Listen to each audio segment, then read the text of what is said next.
This channel is part of the History Hit network. Stick around to find out more.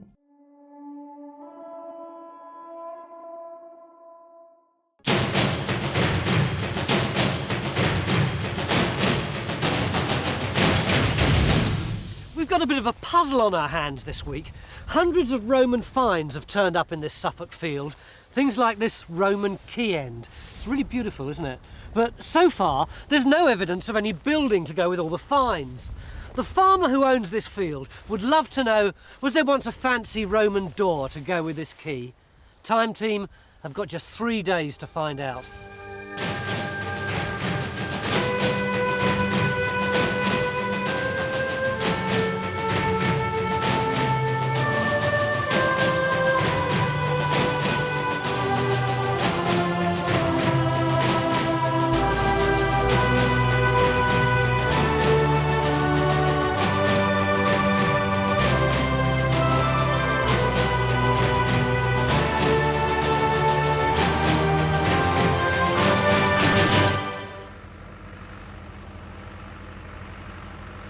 It's a very square field, isn't it? Yeah, in relation to some of the other field boundaries, which are rather Kington bent. Yeah. There's no reason, of course, why it can't reflect the the Roman site. So the boundary of the field might actually be the same as the boundary of whatever Roman thing this is. That's right, because a lot of East Anglia has got early field systems. It doesn't have the common fields. It doesn't have late enclosure in a lot of it. So it might well reflect the actual layout in the middle. Why have you dug the trench slap bang in the middle of the field? Well, that relates to the geophysics, their first sort of trawl across the area, which has produced a lot of sort of dark lines on their plot. And we're anxious really to see what those marks mean. The first geophysics information is in the process of being superimposed onto this aerial photo of the field, which has got some intriguing rectangular crop marks. Slightly bigger. Yeah, that's a pretty good match. It is actually quite a good match because they're really Can we quite sharpen thick. up the detail on the photograph at all because it's faded? Adrian Thorpe, the farmer, has naturally become very interested in archaeology and is understandably keen to see the first geophysics results. At the moment, we've simply got plotted data from the geophysics survey, which is showing magnetic anomalies in the soil. But we are actually at the moment putting in a trench across 2 of these lines to find out what is showing under the ground. All the geophysics can tell us is it looks as if there's something interesting here that might be a ditch or something. Our first trench will allow us to test the geophys results while they provide us with a full survey of the rest of the field. Well, it's Mick. How are you getting on in that trench? Not too bad actually, Mick. We're taking out the ditch section now. Over. Oh, so that means that the geophysics is actually showing up some ditches then, over? Well, it's showing up one, but not showing up the other, so that might give them something to think about. Over. Well, already with bits of 1st and 2nd century Roman pottery showing up, it looks like we're not going to be short of finds this weekend.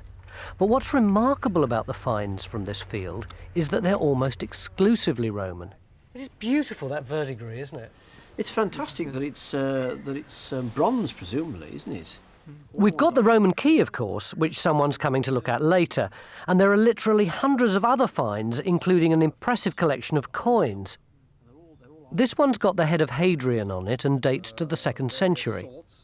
So if we've got this really elaborate key and we've got delicate Samian tableware and some really quite elegant brooches, not to mention little hoards of money, is it possible that this key would have opened the door onto something of quality? High status buildings. Well, I don't see why not. I know we've got very little in the way of permanent building materials. There's not much stone. There's very little clay and so on. That's right. You haven't found much of that, have you?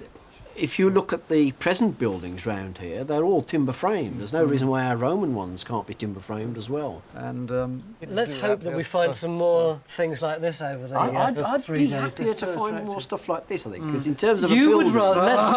Mick, let's get this clear. You would rather have more of this. Yes. than you would more of Yes. this. We know we've got all this. Yes. What we don't know so much about is the building materials. You think I'm being bloody awkward again. No, this is really frustrating because I know that viewers love to see these beautiful, elegant things coming out of the ground. And this is what I want Mick always to produce. All Mick ever wants is this cruddy old stuff because it gives you much more historical information. yes. That's very frustrating. Yes.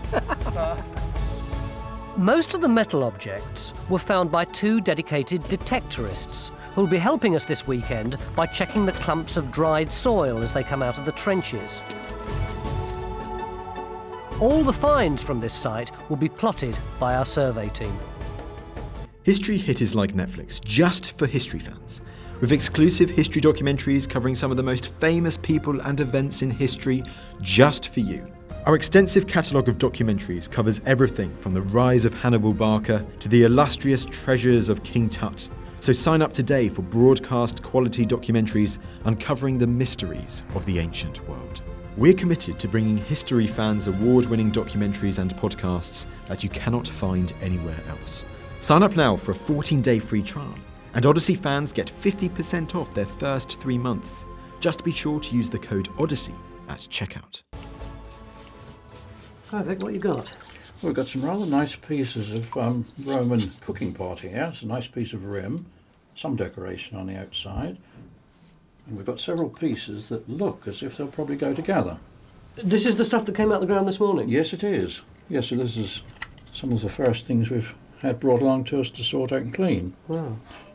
As you can see by the potter's finger marks inside, those match up, so those pieces will go together. That's not just pattern, that is actually the potter's marks. That's right, that's where his hand was inside the pot when it was turning on the wheel. Yeah. That is the interior. But there's... Well, with all this pottery turning up, I'm beginning to think it's only a matter of time before we find evidence of a building here. But what kind of building are we looking for? I think quite probably a basically timber building, perhaps with clay walling as well, and probably a thatched roof, since we don't seem to have enough tile for a tiled roof. You're thinking farm rather than temple or something.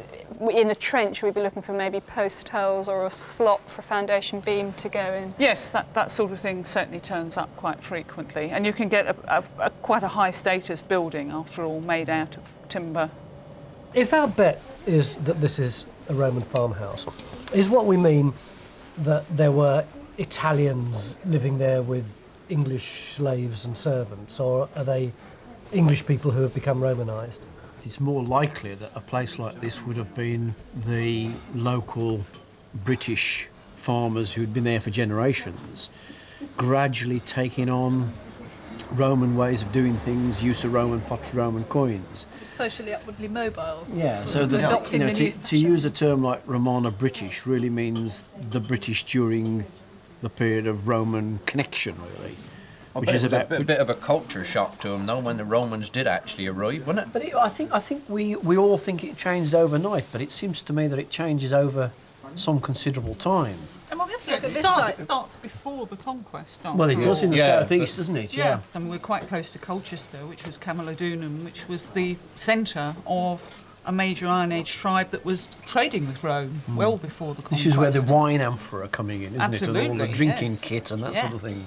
So also you have to remember, Tony, when we're talking about we've got material from the 1st century and from the 4th century from this site. Now you've got it's probably something quite different going on. That's as long as from here to the Tudor period. Yes, Which an awful lot has happened. There have been a lot of changes, you know.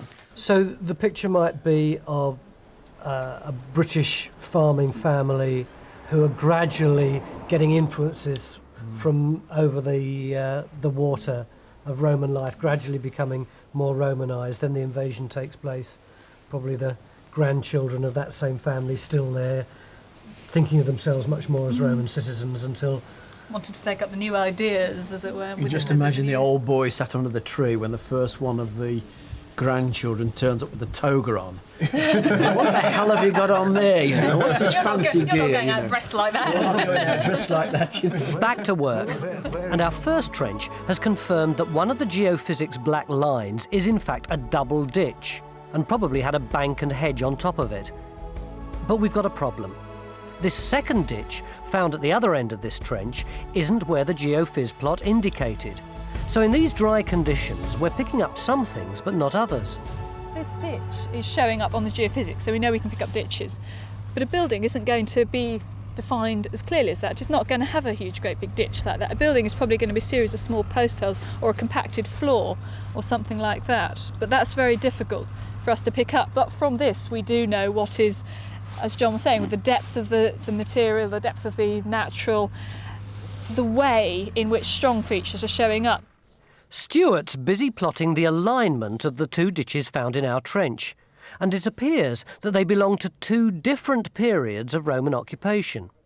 Our geophys plot is only picking up the boundaries from one period, and they are clearly on a different alignment to the boundaries surrounding the field today. But what does the full survey show? Do you think you have an obvious building? Because a building's what we're really looking for, That's right. isn't it? We're And looking that for was a the building question, which wasn't it? explains why these finds are here. Yeah. I mean, Now, basically, the geophysics we've seen so far has shown us we've got a series of ditches. ditch systems, trackways, small enclosures, one or two iffy anomalies, but nothing that sort of stands out anomaly to that me. might be a building. Well, that's it. Do It you might have be worth something? investigating. Show us something that. The black lines, the ditches are very clear These to are the see, field and the systems, trackway. There's one interesting response that might just be hearth-like. Looks like a burnt feature because of the shape of the anomaly. And then Stuart and Cathy pointed out this sort of area here, where if you squint you can see a possible rectangular shape. That could be a compacted clay floor. Well, it's 4:20, day one. Yep. What are we going to do between now and the end of the day? We can put those two trenches in straight away. The archaeology here is literally just beneath the surface. Oh! And no sooner has the topsoil been removed on trench number 2 than Phil has spotted something significant. Hey! Come and have a look at this! Look at that.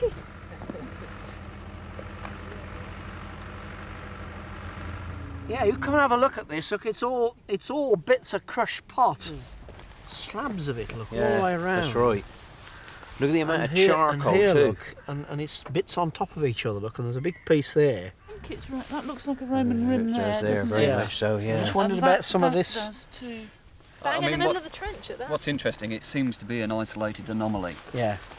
There aren't a series of anomalies like this, it's just one that we've picked out. I mean, we've got a ditch 3 or 4 metres underneath the JCB. Right. But apart from that, there's nothing else that's clear-cut in this area. I mean, does this?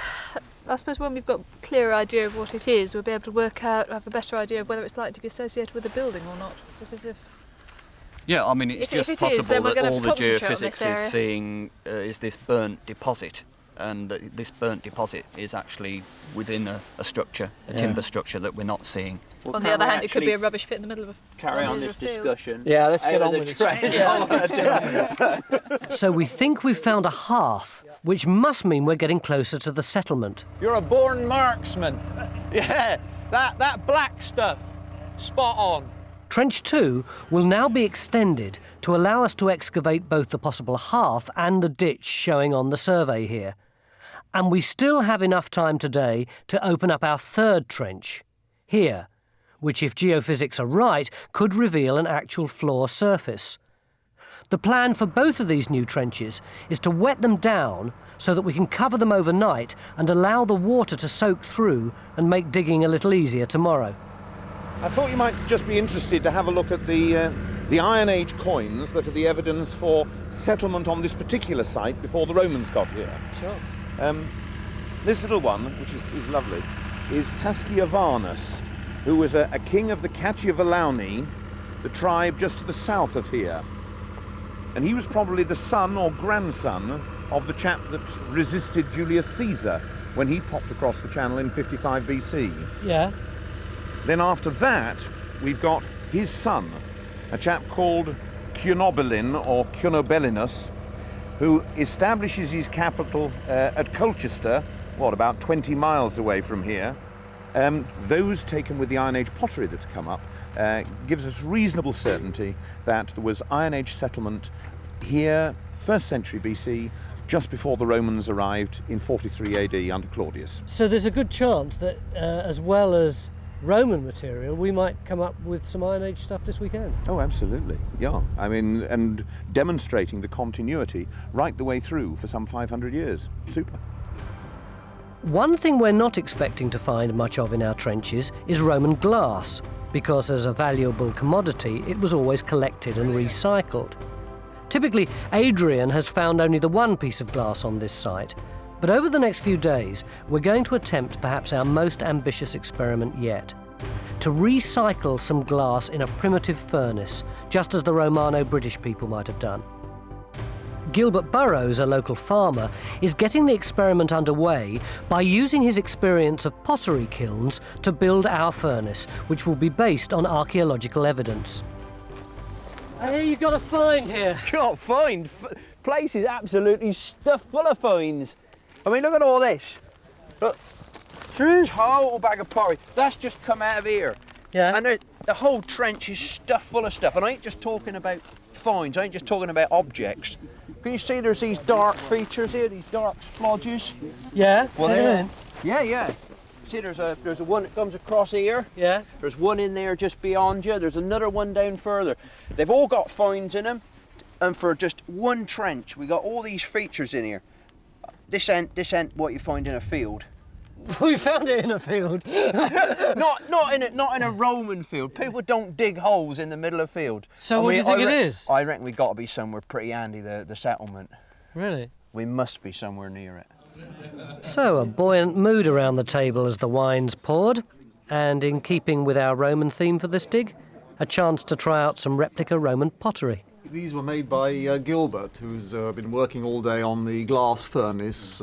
He's an amateur potter, but I mean he is fairly professional on these Roman, doing these Samian pots. And well, what do you think of them? I mean, I think it's. It's a good thing he's written his name and date on the bottom. Otherwise, yes. Mine's got 1995 on the bottom. It's nice to see the glaze fresh. Those ones have been underground so long that it's got dull. But this is it as it would have been when made. Yeah. So, are you happy with the way things have gone so far? Yes, very, very happy indeed. I know from watching your programme, you're always depressed at the end of day one. Oh, thank you, Ainsley. It was us trying to surprise you. So, end of day one, and the big news is we're not depressed. We reckon we're at the settlement, or pretty close to the settlement. Tomorrow we're going to start the glass-making experiment, which I think everyone's quite excited about. And I'm the only one without any wine. See you after the break.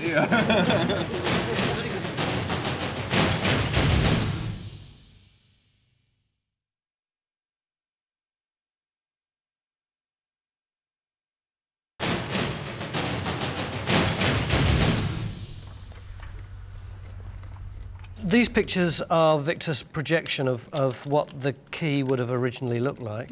Stop fiddling me. I've done it now. I've done it. What is it? It's a replica Roman lock, and But you know, I'm the sort of person who can't do these sort of things. And you've done it? I've done it, yeah.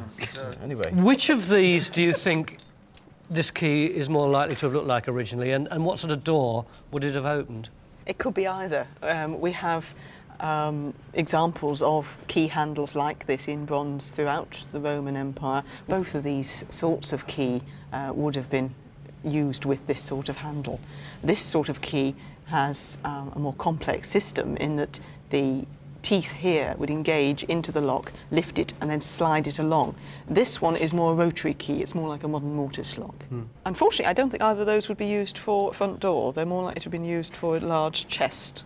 Front doors tended to be locked using ordinary levers or latches. I'm disappointed if it's not a front door key. That's my theory shot down in flames. I don't think it's so disappointing because there are lots of front doors, but chests, it means that you've got real people who've got real belongings they want to look after. This is to keep documents in, is it, or valuables? Or that anything that you wanted to tuck away, you're going to put in household linen, your clothes, anything you wanted to look after. So we're going to have to rethink our little dream of what was behind the front door. I'm afraid so. It's more what was in the big chest. Yes. Well, I suppose it makes sense if you think about it.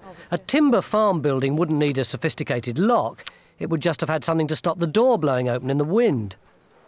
What's going to turn out to be? So no, it's an odd one. But Trench 3, which, if you remember, is rich in finds, is still thought to be our best chance of finding a building here. Good stone crow, look at that. That come out of there? Yep. There's another piece in the bag as well. That's the base, probably, of a flagon, Flagon, wine right. flagon. That is rather nice. Like most of the pottery coming out of this trench, this Roman wine flagon dates to around the 1st or 2nd century AD. So we've got 3 blokes working That's here. right. John, the archaeologist. That's right. Ed. Glassblower.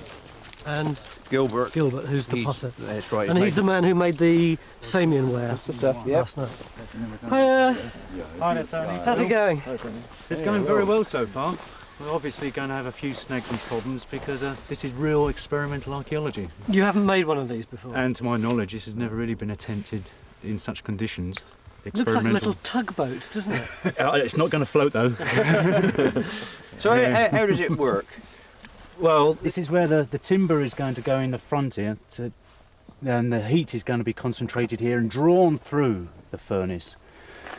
Gilbert's left the front of the furnace. This is eventually going to be domed over. He's left the front open so that you can see the pot inside there. That pot is going to be holding the glass. We want to get temperatures of around Gilbert, 1,000 degrees, 1100. Ed really wants to extract glass. Yes, that's centigrade, and so hot, and we cannot afford to lose that heat. So what sort of glass or glass components are we going to use? Yes, let me show you the glass. All we've got is glass. Wow. Now this, in actual fact, is 1,800-year-old glass. This, the last time it saw the light of day was during the time of the Emperor Hadrian. And we're allowed to use this? We are in this case. Normally so little glass is found on sites that it has to be preserved, but this comes from a 55 kilogram, that's almost 120 pound dump of glass from London, found in a single dump.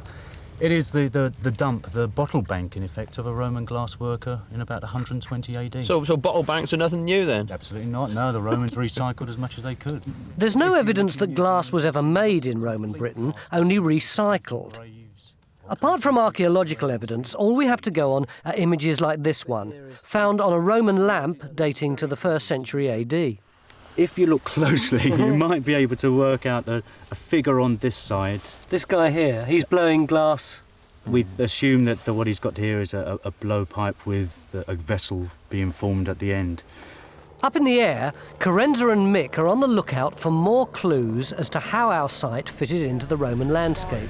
There's nothing in that field that's really obvious I don't that think we've so, missed. no. What about, is that another field band in the field next door? That's the one we're very interested in. Yes, that is showing up in the stubble, isn't it? And Yeah. coming straight to the middle of the field we're digging in. In Yeah. fact, straight to that middle trench that we found all the possible structures in. That does look as if it could be a road, doesn't it? It with does with look, a sort of line on yes. each side. Because you can see where the hedge, the dark line where the hedge went, but even Yeah. either side of that, there's obviously a lot more, and it's heading Yes, that- straight across the diagonal. That's a nice shot, straight across the diagonal. Very road-like, isn't it? And it doesn't seem to be going the other side, so Yeah. it may stop at our site.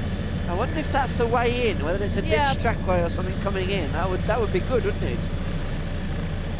This here looks like the edges of fields. Yes, well that's doesn't good it? because we're trying to find a field system. If we Right. can get a field system, that'll tell us Yeah. that our settlement was within a whole patchwork of fields. Yeah. We've got more around the edge there. I mean, that's very clear. Look, you've Isn't got that amazing? It's like stubble. I can't believe it. like a brickwork Yes, pattern. Look. yes, regular small square fields. I wonder what that actually looks like on the ground, because you wouldn't have thought that would show up in the stubble, would you? Would you? No. There's a nice moated farm at the back, look, which is... We're not supposed to be looking at medieval. No, I know. but it's difficult not to, isn't it? That's the Roman road. Look, there you are. Oh, yes, Isn't that that's nice? brilliant, isn't it? That's a lovely shot Real looking kick right up here, it. yeah. Well, it says straight, but it's got slight kicks in it all the way along, you know. Yes, well, I suppose that's just To- over the years. over It's the got years, kicked it's- around. Yes, they're very spectacular on the landscape, aren't they, really? Surprised you're not taking photographs of this, Mick. I shall be, don't worry. Back on the ground, Peter Murphy, a local environmentalist, has arrived to take some soil samples for us. What we're hoping is that these charcoal deposits will have preserved some evidence of the environment here during the Roman period. Carenza's next task will be to study the crop marks seen from the helicopter. There, whereas this tiny little narrow dark band is just what the hedgerow was. There's obviously something a lot bigger than the hedgerow itself. while Mick has been called out to look at the latest find from Trench 2. What you got then? Mick, Terry's just found a silver coin. Cool. With a detector in the end of this trench. We have a lot of bronze of this late period, but this is the first silver one, isn't it, Terry, that we have found. You think it's second half of the 4th century, don't you? That's great. Where did it come from? Well, it's actually in the top. It's still in the plough soil. It's still in the plough soil. Just above the surface of the natural. Right. I mean, you say this is silver, but it's actually quite green. Bits of it. Yes, you're right. I mean, it's not copper, is it, with silver on the outside? Do they do things like that? Possibly a forgery. A forgery? What, so they're making them in bronze and putting a silver coating on them? Yeah. I think it's probably just me being cynical. It just looks a bit green. I think you're right. Well, this is a find that will probably need to be looked at by a specialist. But clearly it's well worth our while checking the clumps of soil for small items that could so easily be missed in these conditions. These latest geophys results come from Walnut Tree Field. And if we view the site from the north, it's easier to see that these new ditches are set on the same alignment. We've got ditches cutting across. Same sort of ditches, rectilinear Similar sort of pattern thing, again. possible trackway coming through. But the really strong anomaly... This is Salisbury Cathedral. Salisbury Cathedral, yeah. I mean... This, by the way, is the feature Carenza's referring to as Salisbury Cathedral, due to the strength of the signal showing on this plot. The question is what we do with it. I mean, there's obviously not time to dig it if it is a kiln or slag working site. No, but you could just take the topsoil off, plough soil off and reveal what's there.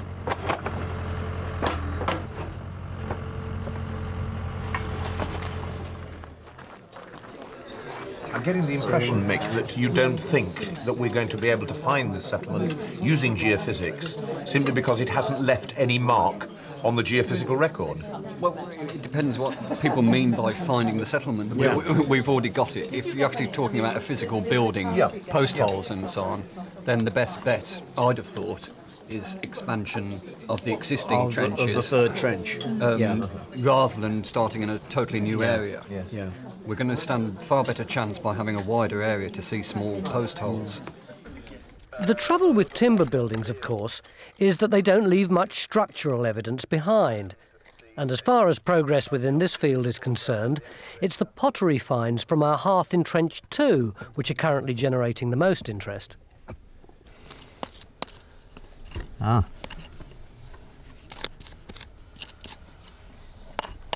Was it a bit of coronation? That's rather Oh, that's nice. Oh, look. It is nice, yeah. Well, I never. Oh. Ceramic Goes on right. Well, may not come out in one piece, but it's all there in one piece. Oh, good Lord. Gorgeous. Has it got a... Oh, it's still going. Look, it's still going. Come. Look at that. Look at that. Try not to get too much drool on it, will you? Oh, wow, look, it's still going. Is this Roman or is this pre-Roman? It will be that pre-Roman style type fabric. It's the Belgic. They tend to term it Belgic pottery. They loved all these curves and shapes and coronations, whereas the Romans were much more sensible people, and they tended to cut all this out and get straight on with the round bowls. When you say almost pre-Roman, well, it could have overlapped. This could well be a transition period between the Romans coming and perhaps between 40, 60 AD, 80 AD, but it's certainly very strongly native. So is this the period of Boadicea? Well, yes, to the north of here. I mean, she goes up the spout in the revolt of AD 60. And we're on the boundary here between the Iceni, the Catuvellauni, and the Trinovantes. This is 3 different tribes. Celtic tribes. That's right. And when Boadicea's revolt takes place, she manages to raise the Trinovantes in sympathy to march on Colchester and on London and massacre, according to Tacitus's estimate, 70,000 people, citizens and the like. I mean, it was murder and mayhem coming through here.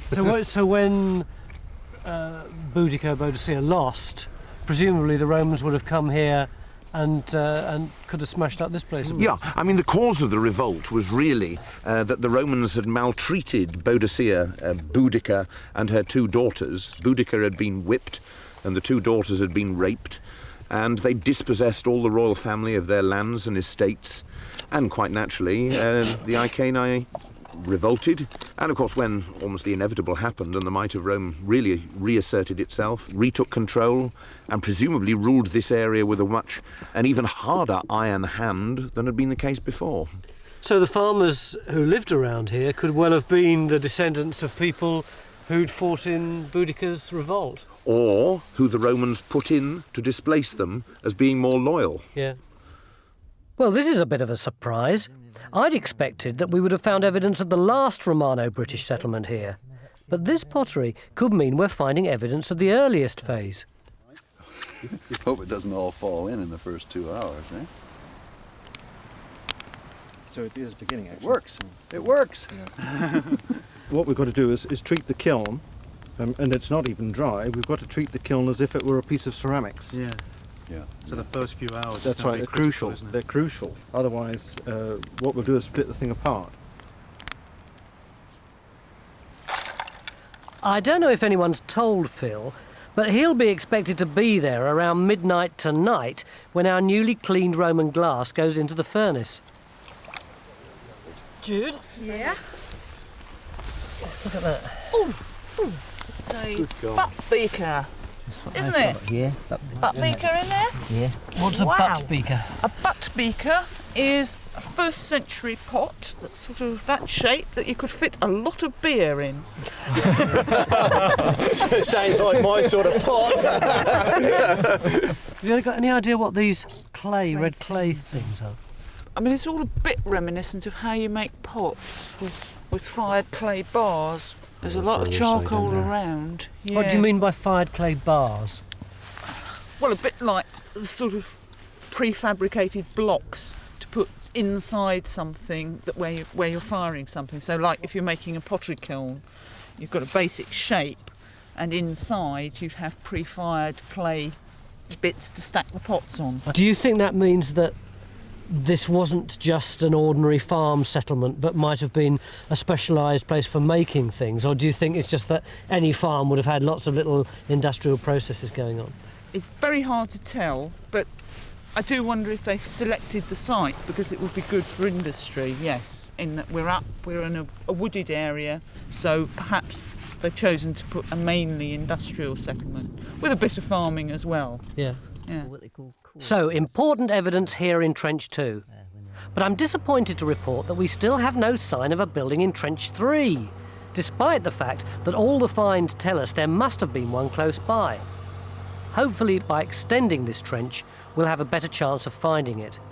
But I do feel I'm beginning to develop a clear picture of the people who lived here, and it's items like these brooches which really help. This one is probably the fanciest. You can see that this whole of the surface has been covered in silver or tin, so the general effect would be of a much more expensive brooch than it was in reality.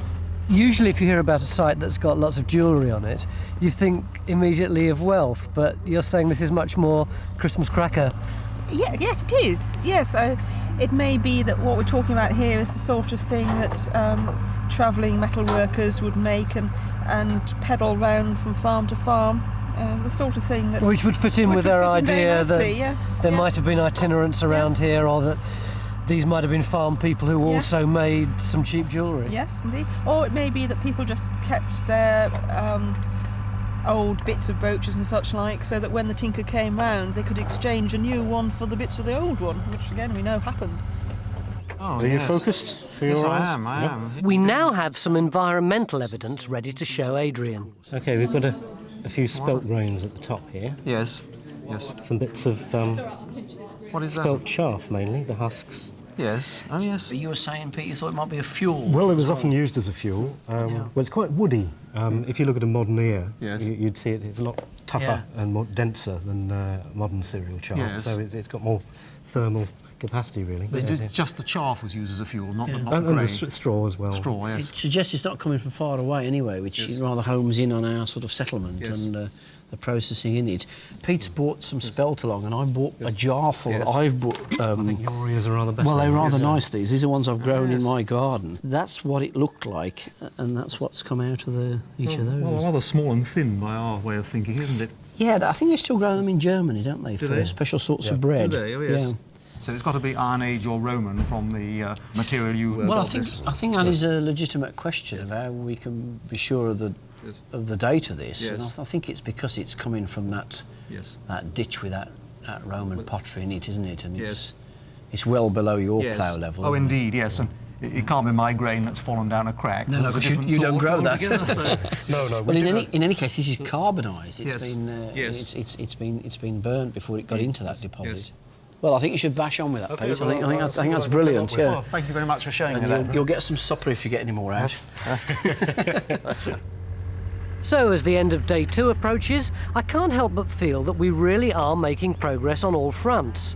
And to end what could turn out to be an almost perfect day, it now seems that our decision to extend Trench 3 already looks like paying off.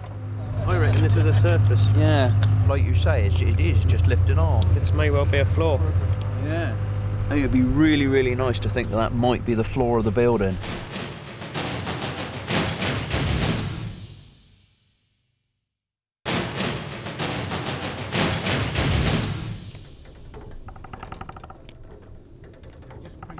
Very early, day 3.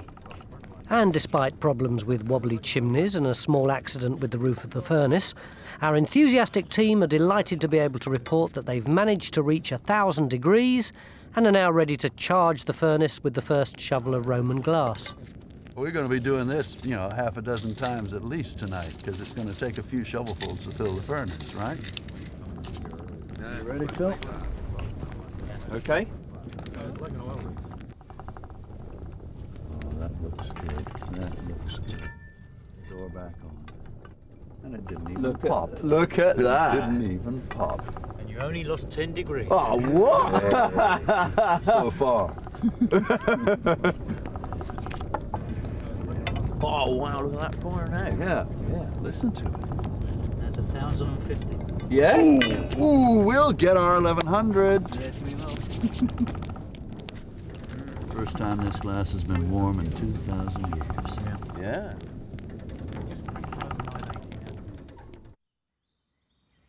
Well, the sun is reasonably high in the sky before day 3 begins for the rest of us. And as Adrian takes a ride out to take a look at the floor surface in our recently widened trench, Phil and I are eager to see if our glass furnace survived the night. How's it been going? Brilliantly. Never doubted it for a minute. You look done to a turn, Gilbert. Thank you. Lots of little disasters, well, lots of little setbacks, but plenty of climbacks. It's brilliant. It's So how far have you got? Oh, we've been as high as 1260. 1260? Yeah. But that's probably flame temperature. I don't think the pot's got much above 1050. But we got good glass in there with a lot of bubbles in it. It looked pretty good to me last night when I left. I'm just getting ready to stir it. If this chimney was working efficiently, then the bellows wouldn't be needed. 2 chimneys, it's now been decided, would have made it easier to control the temperature. But this furnace has done its job, and soon we'll have the rare opportunity of trying some glass blowing with genuine Roman glass. But we still have a lot to do today if we're going to develop a clearer understanding of this site. Well, that's a pretty good view from there, isn't it? In Trench 3, it's a race against time to try and find evidence for a timber building. I mean, what is interesting about what we can see now is this is very typical of a lot of sort of British archaeological sites, isn't it? It's patches, different coloured areas of soil. I'm sure a lot of people think, we dig and we find walls and floors and mosaics and all the rest of it. Sort of thing they say on holiday in the Mediterranean. We should be so lucky. Well, that's right. Whereas it's invariably these different coloured soils which represent timber buildings and buildings built of very perishable materials. They just leave these stains. And we just have to sort of carefully clean them, record them, dissect them to get the story out. Even though we don't have much information yet about the building we think we've discovered here, we do have plenty of finds which can provide an insight into everyday life at the time. And with Adrian's wife Jane as a volunteer, we can also get a picture of how a Romano-British woman might have looked around 200 AD. You had to remodel your hairstyle as well, and this seemed to be a combination of Roman and slightly Celtic, is that right? Oh yes, Iron Age women tend to wear their hair down or in plaits. But when the Roman women came to Britain, they wore their hair up. They seem to have brought the hairpin to Britain. Celtic women seem to have adopted the style where they take the back hair up into a bun, but they did seem to like to hang on to these plaits, or in this case ringlets, coming down on either side of the face. And then they used to copy what later came on off from empresses and coins. And yes, that's right, yes, because the garments themselves don't seem to have changed with the years. They didn't have hemlines rising and falling. The thing that changed most often was the hairstyle. And as you say, the way to keep up to date was to look at the latest coins of the empresses and see how they did their hair and immediately change it.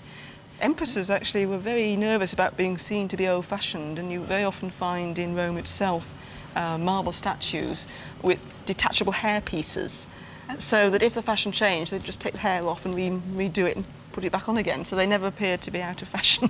That's lovely. Now, I don't think I'm going to change mine. You're not going to change, you're quite happy with it. Out at the furnace, the learning experience continues. And after several unsuccessful attempts to produce a new object with our Roman glass, we're now reaching the better quality, purer glass at the bottom of the pot. It's beautiful, isn't it? I mean, it just looks so magical. Oh, that looks wonderful.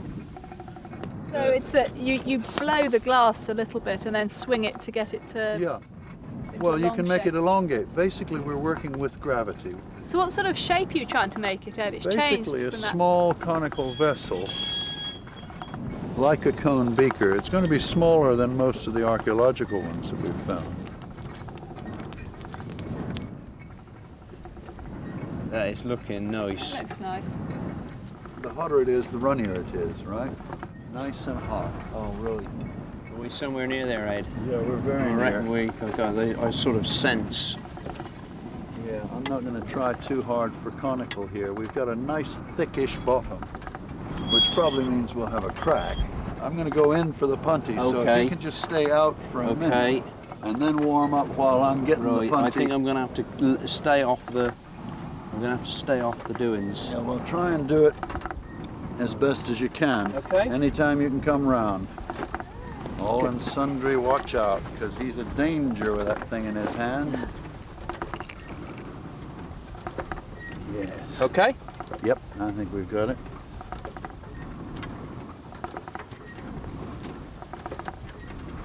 One of these fine days, we're actually going to do this, Ed. Okay. Brilliant. There you go. Oh, wow. Now, you take that one. Got it. Magic. Get rid of it. Watch out for your hands. All right, all right, all right. So you'd be like a sort of almost like a stemmed wine glass. You could leave it on, could you? Well, no, because it's a very poor junction. That's the whole point. When we crack it off, it should come off and just leave the scar that you find on handmade glass. What are you looking for now, Ed? That I mean, just want to warm it up enough to open it out. I want to go more conical with it because it's just a pretty nondescript little bag of a vessel at the moment. Wouldn't that do? Well, Your I artist. don't know. I mean, yeah. Well, I mean, I'm just ambitious. Oh, that's that's all. You see. beautiful. It's coming along Oh, nicely. look at that. Oh, that's lovely. Let's get to the sawdust. And the rim is not going to be finished any further? No, no. Well, I mean, there's no way I can actually straighten it. And then just cover it straight up? Yeah, now. Oh, you see, that's the way. That's why that joint is made that way. It's crucial now that the glass is given time to cool down, so it's probably going to be the end of the day before we can have another look at our conical beaker. Time now to catch up on Trench 4, which is proving difficult to interpret, but we've got various clues to go on. Evidence of burnt wood, large Roman nails, and bits of first-century pottery.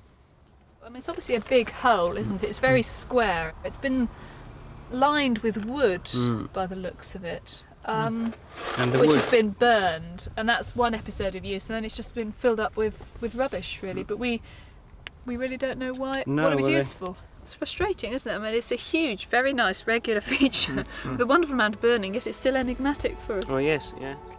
Whatever the function of the pit, this is more evidence of industrial activity here. In the big trench, as many people as possible are working on revealing evidence of the building here. Back at the barn, Carenza can now show Adrian the results of her work analysing this earthwork, which is evidence of a trackway leading into our site. I think you can see how you could move along it as a level terrace that's probably been worn by people walking along it. By studying the aerial photos, Carenza thinks she's found evidence of how the trackway links up with one of the main Roman roads in the area. It clearly looks like a road because of the way it runs for such a long distance in the same line. It's a major axis, and the ditches either side show that it's not just one boundary, it's two boundaries either side of a route. While Carenza's been working with the aerial photos, Stuart's been out looking for surviving evidence of the Roman field system in the landscape. This is that main spine boundary I keep referring to, which is this one here on the map, which I think is one of these big parallel boundaries in the landscape. You see how it comes along and suddenly changes direction by the telegraph pole. You can see the whole thing changing direction there. Well, if you continued the alignment that's to the right of the telegraph pole, it would go through that field there and into the field where the excavations are taking place, and it lines up exactly with one of the big ditches that came out on the geophysical plot. It's by recognising field patterns in the landscape that Stuart's identified more Roman field boundaries still in use today. This second set shows how the layout of the fields changed around the 2nd or 3rd centuries AD and created our square-shaped field. But now it's time to pull together the various lines of investigation. First, the forged coin found yesterday. I also think it might be a plated silver coin, which is just exactly what they did. I mean, in other words, it is an attempt to deceive. And what were the dates of that particular coin? That coin is 378 to 383. It's precise. Late, precise, isn't it? It is precise. Well, once you've got the emperor, isn't it? Well, and on the reverse, it's got sort of birthday wishes, which help to date it. Oh, that's nice. I like that. Congratulations for 5 years, and all happy returns for the next 5 kind of thing. Daphne's spent some time looking through Adrian's coin collection. Do they tell us anything about the site? But I would have said for a site that was starting to be come into its own sometime in the mid-2nd century or late 2nd century, and then straight on through to the very end. Yes, I would say it was typical, but not of a rural, simply farming side. I mean, it obviously had more to it than that. They must have had access to a market, because they were getting fresh coin. I mean, this one of Constans, this particular reform was short-lived. Right. And this coin is in lovely condition. It obviously got there soon. It's close to the date of minting. That would have been close to the date of minting, 348 to 350. And then if the coin is replaced, that ceases to have any monetary value. I think the fascination of all this is that it spans the entire Roman period of occupation. And it conjures up this marvellous picture of this site that comes into existence, lasts for 400 years, and then dies. Because when the Saxons take over in this area, we know that they probably had no knowledge of the location of this site. They used the site as fields, cultivated them, and the knowledge of all this was lost until it started to come alive again, well, in Adrian's hands and in those of his friends. I don't think we've ever had as many finds to deal with on a Time Team programme. Our survey team have had their hands full just trying to produce this record of the 558 metal finds discovered here to date. This is really rather splendid. It's been decorated with stamp decoration. And Jude and I have been talking about this, and we think it may be the sort that you tend to get from Gaul. So we may be talking about cross-channel communication here. Are those little owls Yes, on they the... do look a bit like little owls, don't they? They seem to even to have the plumage Yes, that's right. carved into them. This dates to the early 2nd century, and it's a lovely addition to Adrian's brooch collection. But we also had this. It's one of 8 studs that would have been on a chest, possibly the same one as our key opened. But I think my favourite has got to be this, just because I watched it coming out of the ground. Here it is in all its glory, reconstructed by the graphics team. It's a butt beaker made by the British people here before the market became flooded with mass-produced Roman pottery. There's no getting away from the fact that this is a complicated site. but perhaps no more than we could have expected with 4 centuries of occupation here during the Roman period. But nevertheless, we can still produce several pictures for Adrian of the different phases of activity discovered here this weekend. Firstly, the early settlement, which the complete geophysics survey has shown to focus here. These geophysical lines and features are the ditches, trackways, hearths and fields of a Romano-British farm and industrial site, which could have looked like this around the middle of the 1st century AD. But it's in the second phase of activity here that we've actually found surviving evidence of a building. As you can see, we've got a complicated series of layers in Trench 3, but we believe that this ditch, this floor, and these post holes belong to a timber building which could have looked like this. This farm building dates to the late 2nd century AD and reflects the change from traditional Iron Age roundhouses to a more rectangular Roman-style building. So, a productive 3 days, and all that remains to be done now is to take a look at our recycled Roman glass beaker. Sort of excavating for you, isn't it, Phil? It's good, isn't it? Yeah. There we go. It was much bluer, greenier when it went in, Ed. It's Will it very clean small. up? Oh yeah, Will it yeah, clean that'll up? come off with a bit But of that soap is and water. steaming, isn't it? So was it worth having to miss all that sleep for? Yeah, I'd do it again, but not tonight.